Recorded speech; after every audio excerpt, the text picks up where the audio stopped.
Hello, my name's Raine Houston. This is my ID for my speech and oral communication with Mrs. Amy. This is my audience. I have 1, 2, 3, 4, and 5. Hello. Now I'm about to start my speech. Thank you. Good evening, everyone. Good evening. Does anyone here know what grounded rats taste like? No. Well, actually, you may or may not. But some of our grandparents and our great-grandparents do, even though they were very unaware of this. It all started in 1906 when Upton Sinclair shocked the nation with a novel named The Jungle. Upton Sinclair was a muckraker and a journalist.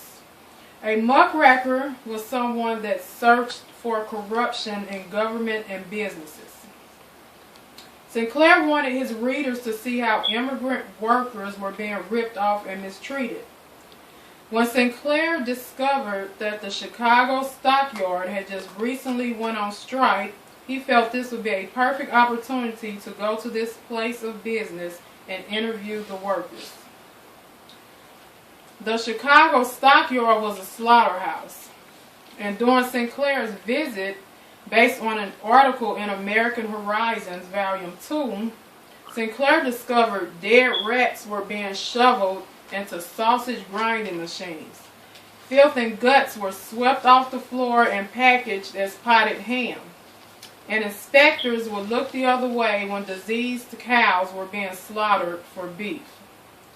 This is why the novel called The Jungle shocked the nation. Readers took focus out of 12 of over 300 pages that he devoted to the meatpacking industry. The public's response was horrific. Meat consumption dropped instantly, and many Americans even became vegetarians.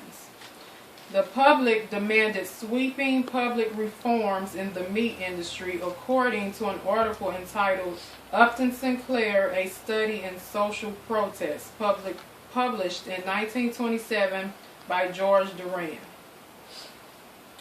Well, when President Roosevelt finally got his copy of the novel, he sent his own agents out to the slaughterhouse in Chicago to see if it was really as bad as Sinclair had described. Agents went and reported back that it was actually 100 times worse.